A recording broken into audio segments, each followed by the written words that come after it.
In the land of the three faiths, stone has long been central to the relationship with God. At the Western Wall, Jews kiss the cool limestone remains of the first and second temples. Deep within the original temple was the Holy of Holies, where the stone tablets of the Ten Commandments were kept. Just metres away, under this golden dome, lies a sacred rock, from which Muslims believe the Prophet Muhammad ascended through the heavens to God. And nearby, on this stone slab, Christians say the body of the crucified Jesus Christ was laid.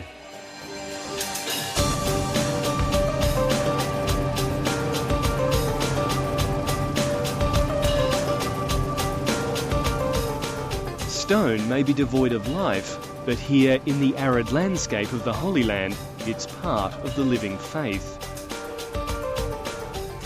Well, here we're standing in one of the cradles of civilization, where people wandered in the desert. It's an area written about in the Old Testament.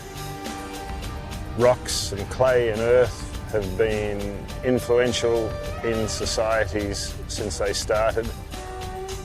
They're the fundamental components of the earth. For Melbourne sculptor Andrew Rogers, this desert is his canvas, while rocks and clay are his materials. And this is what he's come thousands of kilometres to create on the barren soil of Israel's Arava desert.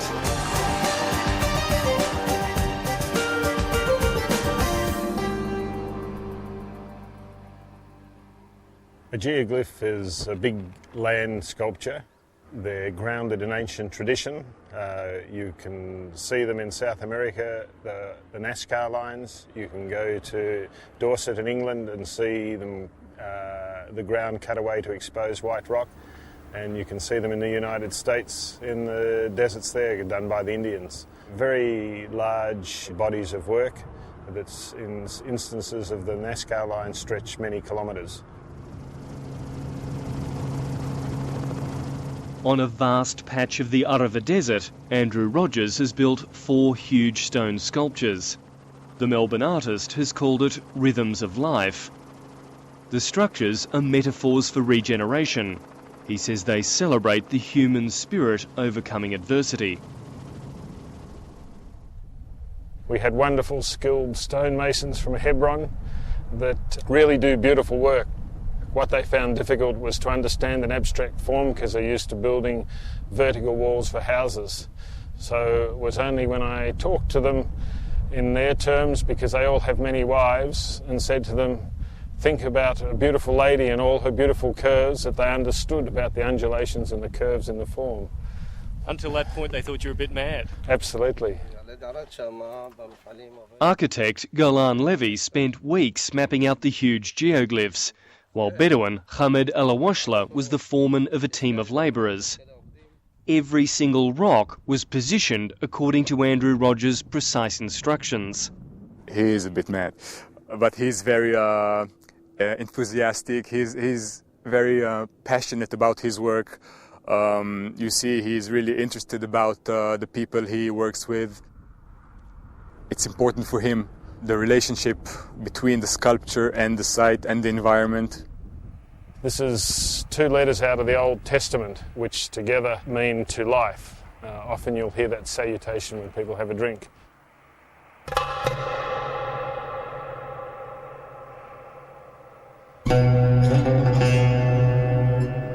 Once an ancient seabed, the Arava Desert is Israel's least habited region. In centuries gone by, only the Bedouin wandered here. For Andrew Rogers, it was important that Bedouin like Hamed Alawashla were involved in building the sculptures. Very good when you look around here. A practical desert people, the Bedouin appreciate the symmetry between the geoglyphs and the landscape. פס לא שקט ואין מים פה בערבה כמו במקומות אחרות. בו סחרה, זה קוראים לסחרה שקט.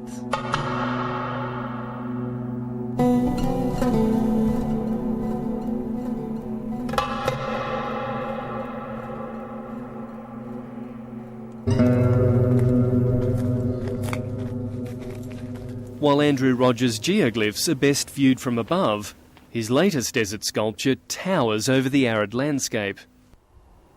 This work sits a couple hundred metres above the ground. It is 32 stones, weighing approximately 2.5 tonnes each. They were lifted into place with a 250-tonne crane in 40-degree temperatures. I really don't want to see another stone for the rest of my life, you know. Look how great it looks. You can see the gold reflecting the light. It has clean lines, it's beautiful.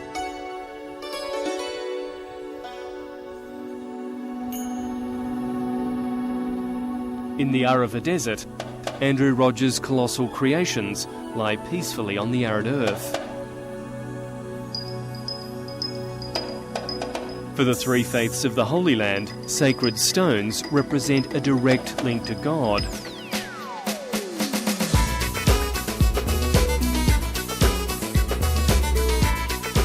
But they are also the source of contention and conflict.